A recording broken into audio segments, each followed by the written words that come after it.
Welcome to the How Did They Do It Real Estate Podcast. Have you ever wondered how people succeed in real estate and what steps they took to get there? If so, this podcast is for you. Your hosts, Sayla and Eileen Prack, interview top experts in the real estate community to share with you their real estate journey and how they achieved massive success. Our goal is to provide you with valuable real estate resources and to help you apply it to your own real estate goal. Welcome everyone to today's episode on the How Did They Do It Real Estate Podcast. I'm your host, Eileen Prack. Oh, I'm nervous already because we were just having a conversation and Sia got me pumped up, and so I'm a little bit out of it. But we have a fantastic guest for you today, Sia Senior, and she is a full-time real estate investor who started investing in real estate in 2005 while she was a high school math teacher. And she and her husband had house hacked their first property, flipped 8 properties, and then bought some properties to hold long-term for the next 17 years. And currently they self-manage over 20 units, both single family and small multifamilies. And they also have another 16-unit asset acquired through a joint venture partnership and 134 units as an LP limited partner. So Sia, thank you so much for being on the show today. Welcome, and how are you doing? Great. I'm so great. Thank you, Ellie, for having me here. I really appreciate it. I love your podcast, so I feel honored to be on it. Oh, thank you. No, it's our pleasure to have you here today. And I just love your smile and just the energy that you're already bringing today. I'm excited. Oh, great. That's awesome. So Sia, can you share a little bit more about your background and how you and your husband got started with real estate? Sure. So as I stated, a high school math teacher, my husband was a federal contractor with the government and IT. And so when we purchased our first home, we were surprised. Well, he was mostly like, whoa, my agent made a lot of money and she didn't do much. So we thought, okay, that'd be great. So he decided to get his license. I decided to get it as well because we enjoyed that purchasing process and we thought it would be enjoyable. And so while I was teaching, I got my license as a real estate agent. And for the next couple of years, he and I would do it on the weekends and the summers because I was free. We picked up our first property after we moved out of our primary residence and made that a rental. And it was great because, we were getting cash flow and I was like, wow, I mean, look at this.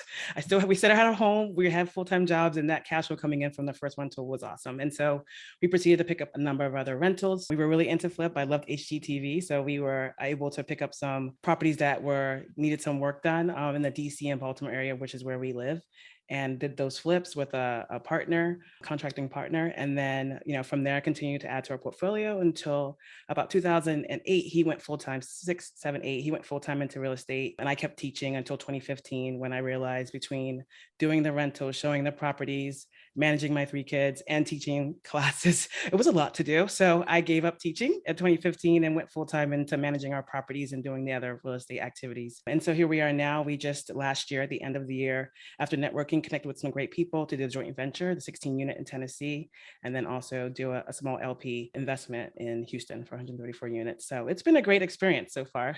I love it. I want to kind of go back into the very beginning a little bit when you and your husband first saw real estate as a vehicle to, potentially get you to your financial independence and create some more passive income for yourselves.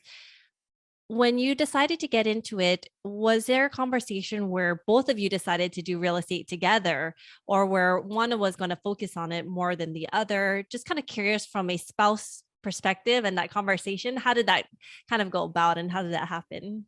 Well, yeah, absolutely. My husband is definitely, much more the entrepreneurial spirit. And so me being a math teacher, things are very orderly, very organized. There's an answer for everything. And so being a teacher, I was like, look, this is an easy job. I can have it in the summer. You can go ahead and do real estate and I'll do it on the side. But he was really into it. And I think once he recognized the ability of, showing the properties and seeing the value in real estate, and we had that first rental that we got the, passive income from, I think, he really was sparked. And so I went along mostly because I was like, yeah, it's good. I love real estate. Why not? But I wasn't convinced enough, for the next, 10 years to actually do it full time myself. But it was great because, we were able to build our portfolio with me having the W-2 when you're doing purchases, and we purchased a number of them in our own name with Fannie and Freddie loans, that would be easier to be approved. And so that was to our benefit. So he could bring in the nice income from doing sales in the DC and Baltimore area. And I had a steady income that would, satisfy the banks. And so we were able to build in that way. But it was definitely an interesting piece because it was great that I had the steady income because with real estate sales as an agent, and then, doing flips, like it's feast and famine. So sometimes there's a lot of money coming in and then sometimes they're not. And, we having properties during the recession, because we had started purchasing before the recession happened, it was really good for us to kind of experience me still having the job with the struggles that a number of investors and homeowners had with their rentals. So it was a great experience. And it was something that we just were able to work through just because we had that cushion of my job until, I decided to leave in 2015. When starting this journey, did you go into it with the goals of being able to leave your full-time jobs later on and go into real estate full-time? Or was it kind of like an evolution as you got more and more deeper involved into real estate that you decided, and when your passive income surpassed your active income and you realized that this is the path that you wanted to pursue, that's when you decided to make that leap? Yeah, I think for me, like he always had the confidence in it, which is why he left, in 2006 and seven. And for me, I just wasn't as convinced.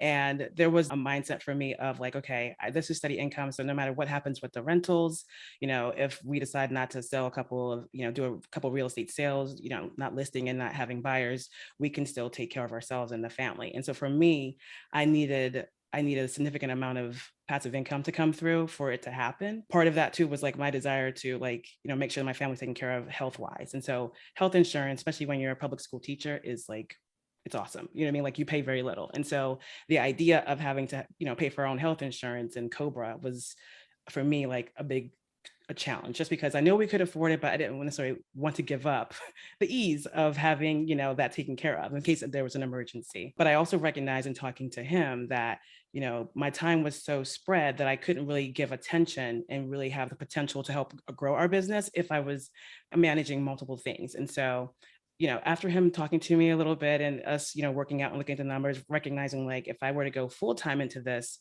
we could blow up, which is what we did. But I really needed a little bit of encouragement. And I think the last baby too, because, having three kids, I was like, okay, I definitely cannot do all of this. And it was great to be able to be home, with my kids a little bit. And so that was part of the encouragement too that happened at that time. How did you manage three kids, a full-time job, and your real estate investing business at the same time while you were doing it all? Because I have two Yeah. myself, and my hands are already full too. So I know how it is, but you have three. Yeah, it was definitely, I mean, there were some crazy times, like a couple of times with the daycare, they're like, 6 o'clock and they're looking for us and we're like, I'm on my way, so we did pay a couple of, late charges for not getting there Yeah, on the late time, charges are but yes, expensive. they are expensive. They are expensive. So we made nice with the, daycare providers and stuff like that. So yeah, it was definitely tough. I'm not gonna lie. It was a lot to handle. And I think, I was a very good teacher, but I could tell, I used to give pop quizzes and the kids were like, they get it back the next day and they're like, okay, great. And I gave a pop quiz and the next day it didn't show up and the kids were like, where's the pop quiz? Did you do it? I was like, oh, I gave you guys a pop quiz. Like I had totally forgotten I gave it to them. So they were expecting, I could tell I was starting to not be as sharp, and so you have to balance things and figure out what's the priority for you. And so for me, although I love teaching and I definitely love teaching math, it was just, I couldn't do it all and I had to make a choice. And so I chose my family and myself, right, and our business. And so it's been good. I do miss it a little bit. So I find ways to kind of educate here and there, but yeah, absolutely. You Definitely a got struggle. three young students right in your home. That is so true. No, they're not interested in learning from me yet, but we'll see how it goes. I mean, I'm trying. And they're like, Mom. It's different when it's coming from your parent versus your So teacher. true. You have a different powers of authority. That is so true. So you had mentioned that you had moved out of your primary residence to go in and rented that one out to a rental and turned it into a rental. Where did you end up going? And did you purchase another home to be able to do that? Yeah, we rented out the first home we lived in. We purchased our home that we live in now. So we've lived in that same home since that first property that we purchased. And we still have our first rental. It's our baby, right? The first one. And it's been doing well financially. So we definitely don't see us letting go of it. But we moved into our primary residence that we live in now and decided to rent that one out. That was pretty much how that happened. Got it.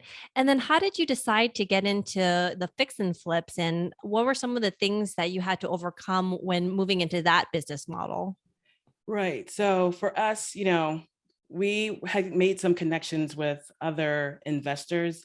And having done a lot of buyers who needed to have their properties rehabbed, we came into contact with a lot of contractors, and we found one that we connected with and really enjoyed. And so whenever we found a deal or he found a deal, we decided to work together, us as a real estate agent and knowledgeable with investments, and him as, the one that can fix the property up. And then we would just split the profits. And so that's kind of how we did those flips the first couple of flips. The last couple of flips we did ourselves, but the first couple we did with him, and whoever found the deal would bring it to the other group, other person and other team, and then we would work on it together.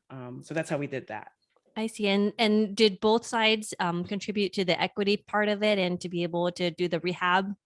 Yes, both sides did. He did the rehab and we would pay him from the profit of it. And so he wouldn't, expect much coming from us until, the job was done. And he was good with that because of the fact that we were trying to, turn it as quick as possible. So that was always great to have some kind of, a business partner like that can do that, right? Can give that piece of it to keep the profit and keep the cost low while you're doing that process. How long did each project take to flip? Yeah. So in most cases, I would say the average was depending on the severity, right? Because sometimes we had properties that had mold that we had to completely renovate and, get all that mediated and stuff like that, remediated. Some properties were pretty quick, but a lot of them were pretty like heavy lifts. And so I would say the average was 6 months. We had one that took over a little over a year. And it just was depending on, how much work had to be done to the property. Got it. So, did you have to face any challenges during any of those flips that it didn't go the way that you had exactly planned? And then how did you overcome that? Yeah, so I mean, there were challenges in all of them. That's what this flips in the DC area. DC, we're in Maryland and Baltimore. I mean, they're always the case. I think one that I remember mostly was really more of a technical one where we were in a community that we didn't recognize. Like we were in a county, Prince George's County. And so the county has its own rules, but we were in a town that had like a mayor, and we had no idea. I've lived here all my life. And I didn't even know this town had a mayor. And so having a mayor, they have like all these other public offices. And so we didn't know that we needed to register with the little town, and the inspector came through and shut us down. And we're like, who is this? This is not from the county, like a surprise inspection.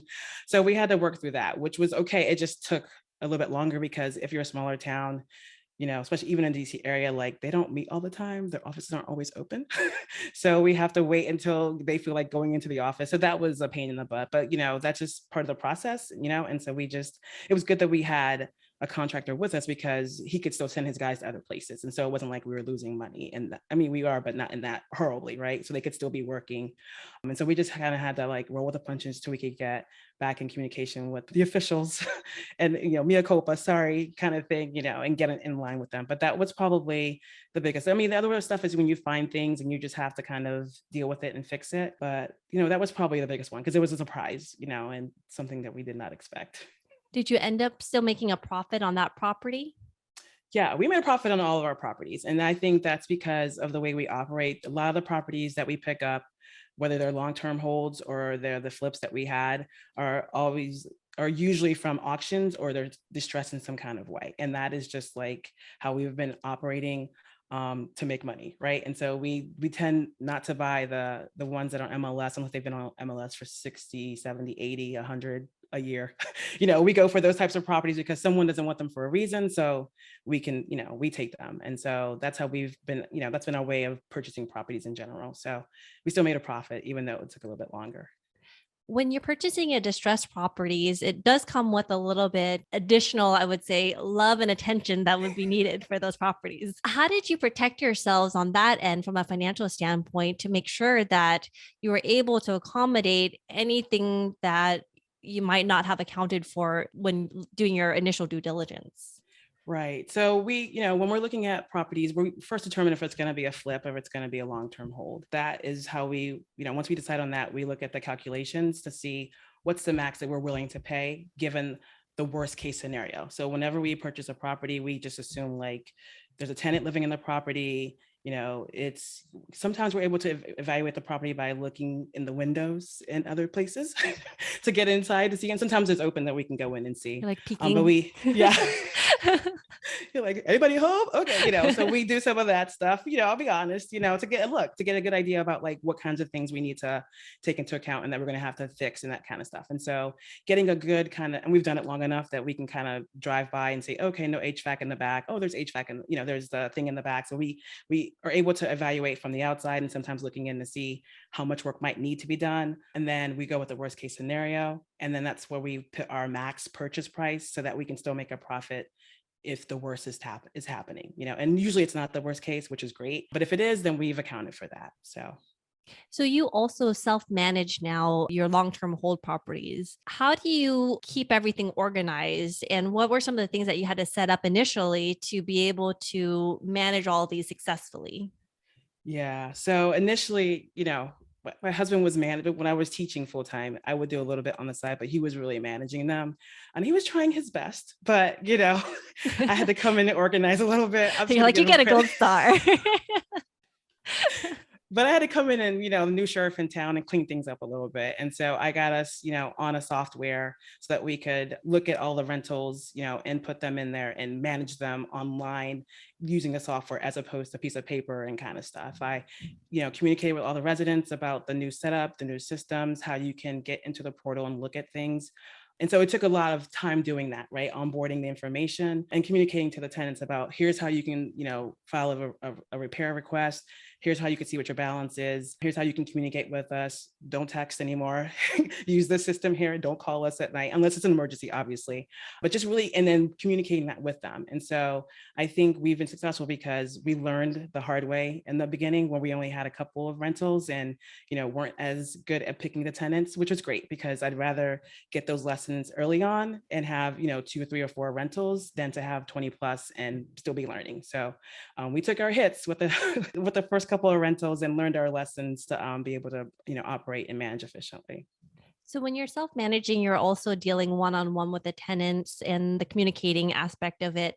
How do you deal when there's a miscommunication with the tenants, or maybe there was some type of disagreement between yourself as the owner and the property manager versus the residents themselves? Yeah, so we try to minimize that as much as possible. And so we have multiple forms of communication. We're talking on the phone with them. We're communicating via email and sometimes via text, depending on the tenant. I'm trying to think of a situation where we had miscommunication. Usually, there's not a lot of miscommunication because I err on the side of over communicating, which I think is really important. I think a lot of times it might be the tenant's decision not to want to hear what we're saying, right? And so that's why I always follow up a phone call with a summary email, right? Or in the portal that we have announcements, and I can put an announcement in there or direct it to them. So there's no communication. Sometimes we send letters depending on if they don't have a phone. There are a couple of tenants that we have that don't have phones or don't have them at times or things like that. And so we use that as well as a means of communicating with them. But if there is an issue or a miscommunication, it's really more like because I've communicated with them or my husband's communicate with them, we can go back and say, oh, you know what? It looks like there's a problem. This is what I thought we said. Is this not what you heard? And hearing them out and seeing where the issue is, and then kind of going from there. Okay, well, let's do it from here. From here, let's do this, and let's see how we can solve this. Does this work for you? Okay, because it's something that works for me. And so trying to get us both to come to the same agreement without us being like, this is what's going to be and that's what it is, because obviously they're human beings, they're tenants, and they, our residents are important to us and we want them to know that we care, but we also want them to know that there are rules and regulations and policies. And so I try to give it with a little bit of honey to them so they recognize it and see that I'm being sincere. And so there have been very few, I think, if there are any, and it's usually just because of random things. I don't think it's anything that's intentional. And I think because we communicate with them, they see we're sincere, and it's usually never anything major. So you're also part of a joint venture opportunity as well. How did that deal come about, and how did you come across this opportunity? So when we started doing a little bit of multifamily, decided we want to go multifamily in 2020, we started joining different groups. And my husband and I joined an underwriting group that we had connected with through someone who was in one of our touring groups that we were in. And so we would both go on Thursday nights and go to the underwriting group and connected with some people there. And one of the leaders in the underwriting group, she's military and she was being transferred to a different location. And so she started, networking in that area and found a deal and brought it back to the underwriting group. And from that connections, we were able to, join with them and some of the people in the underwriting group to do the deal. Oh, got it. And so where was the joint venture? Where was this property? It's a 16 unit in Johnson City, Tennessee, 16 unit townhouse development. It's really nice. The owner built them in like the early 2000s. And so he was offloading, he had a bunch of rentals and he was offloading them. And Hema Robles, who's one of our partners, had come across it, and did the underwriting and brought it back to the group. And we took a look at it and thought that it was a good thing to invest in. And it would be a great start for us in the multifamily space, just because, we've been doing single family for so long because we do self-manage. I thought at least doing a joint venture with something a little bit smaller with other people could give me a good experience in comparing how managing all of our units compared to this one asset that has multiple units in it, how that would go. And so it was a great opportunity and we're excited about it. It's doing really well. What about that property made it attractive to you? I think I like the fact that it was a really light value add. There was very little to do to it. I like that when it was presented, we could see that there was a lot of potential in the growth of the rents because it was self-managed. And as a self-manager, sometimes we don't do a good job when it comes to increasing the rents. I'll be honest, there are times that we should have probably increased the rents on some of our tenants, and we didn't for a variety of reasons, because they weren't systematic, because we connected with the tenants, but we were still being able to be profitable. So we were okay with that. But, having joined the multifamily space and seeing like the benefits of systematically increasing rents, we've instituted it now. And so I see that. But I love the fact that there was a lot of potential in rent growth without doing a lot of heavy lift. They were under market in the Johnson City area. And so we could see the ability to be able to raise the rent on units that looked really nice and had very little to work with, and still do a profit, have a nice profit line, and do it in a manner that we wouldn't have to do, turn them and, get them up to market rent in a month or something like that, because we had some time and we had some leeway because they were still cash flowing when we purchased the property. So it was a great asset to pick up. How many partners were on this joint venture? I think we have about 8 or 9 of us in the group. Okay. And so you guys built up the relationship through that underwriting meetup. Yes, I met with a couple of people, and the lead person, I knew her for over a year, connecting with her. And for me, that was important to really know my partners, and she and I got to know each other pretty well and connected with some of the other investors in there. And what's been great, we all take different roles of doing what we have to do to keep the property managed well. And I'm actually getting ready to start looking at some refinance options, because that's my job. And I'm excited about that because it's been doing really well, that we're, looking to see what our options should be for exiting, that if we're going to exit, because one of the benefits I think I like about the joint venture is that it's something you can just keep as a legacy property and hold forever. So we're looking at that, and I'm getting started to do that piece of it, which is exciting. Well, once you do the refinance and are able to get your principal back, then it's infinite returns from there, right? Absolutely. Absolutely. So I'm hoping that everyone is in agreement and keep with that, but that's what happens when you join in a group, whether it's 2 people or more, like everyone needs to agree and everyone needs to come to an agreement everyone comes from a different place. And so what they might decide is good for them and their family might not be the same that you decide for yourself. And so hopefully when we come together as a group to decide how to exit or if to exit the property, we can do it in a manner that helps and benefits everybody. You're also part of a limited partnership on 134 units. How did you come across that one? Yeah, so same thing, like another networking group that I was in, and this opportunity came through, and it'd been out for a while, and I knew one of the operators, and I wanted to, experience a little bit LP. I've been operating and doing my own units for a while, and so it was a big move for me to do the joint venture and the LP all in the same month, just because, I'm used to being in control, and so the idea to give control to any part of control, right, to somebody else was big for me. And I wanted to be intentional about that. And so, my husband and I, we have been working with a coach for a little over a year, and having him talk to us and, getting our mindset clear on like any kind of limiting beliefs we had about like being able to work with other people. Yeah, we're a team, but we're married. So, it's not like we have anybody else there, right? Yes. So like to have someone who's not related, be in our group was a big push. And I really want us to kind of get out of, just the two of us. And so I thought it was a great opportunity to do something where we could invest, however small, however little that we wanted to, but still take that big step of like giving control over to somebody else. So it's been good. It's nice. It's actually kind of nice. When people are like, "Oh yeah, LP passive," I'm like, "Who wants to be passive?" But I can see the benefit of it now. Where you just have somebody else operate that, and I think it's great because it's a little bit larger than I'm dealing with now, and so I get to just kind of experience that piece of it. That's something that we hope to do in the future. Where we do some syndications just to kind of help people in our community who want to be able to invest in those things. So I think it's going to be great to be able to have this experience so that I can know what to expect and how to communicate with our investors when they come up. So what are you most excited about coming up in the near future here? Oh, what am I excited about most? I think I'm excited most about being able to. I've been really working on communicating with what we've been doing in my different social media platforms. I've started a Wednesday, twice a month Wednesday webinar for people that I know and their friends about real estate and just educating them on this piece, because there are a lot of people that, especially as teachers and as government workers, who have no idea about this. And so we've been really committed to kind of making sure we communicate and inform people and educate them on the different options and opportunities that are available to them so that they can make a choice, right, to see what's available to them and if they're willing to do that, and just providing education to prep them so that they can learn from our mistakes or learn and get prepared to invest in something like real estate. So look at that. You were teaching I high know. school math students and now you're teaching investors. You're still teaching. Yes, yes. And that's the exciting part. Like I'm glad that's probably what was missing the entire time when I was just doing the rentals was, being able to communicate and educate on something. And so it's a little bit of math, but it's a lot of just like the overall picture and just helping people see the opportunities that are out there, because I don't think that is told enough. So yeah. And so how has real estate investing impacted your life so far, Sia?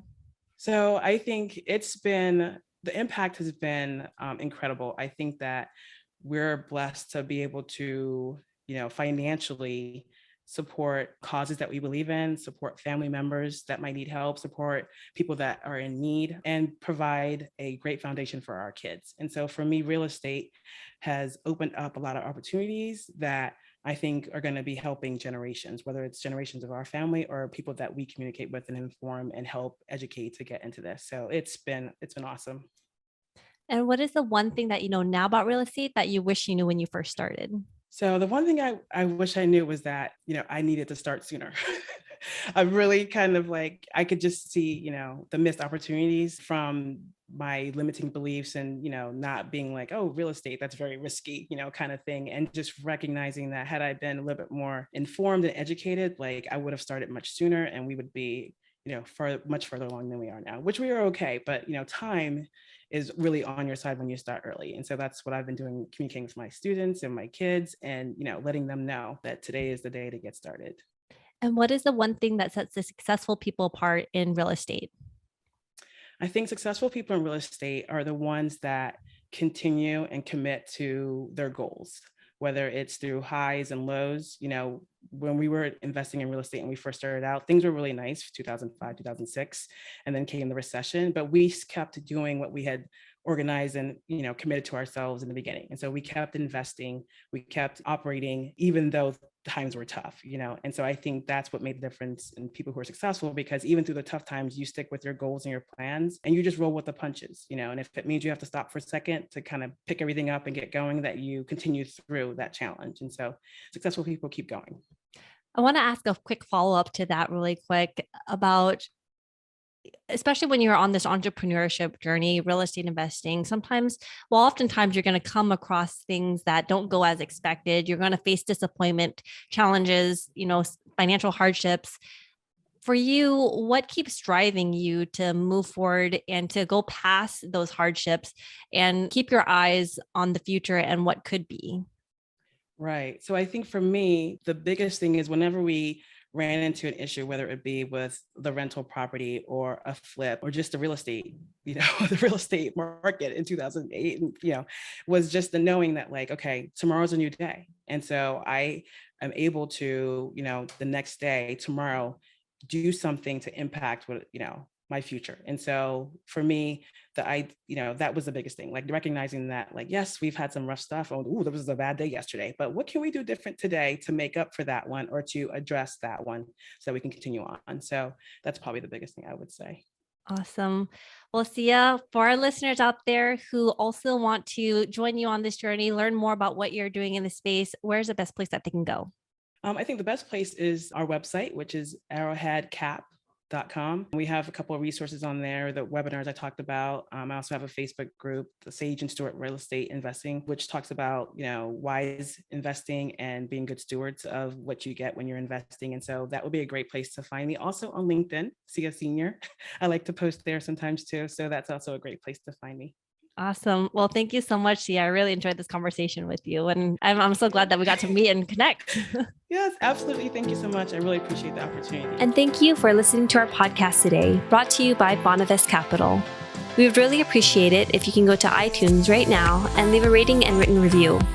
Also, please don't forget to subscribe so you can always get the latest episodes. You can also connect with us on Facebook, How Did They Do It Real Estate. We'd love to hear your feedback and any topics that you're interested in for future episodes.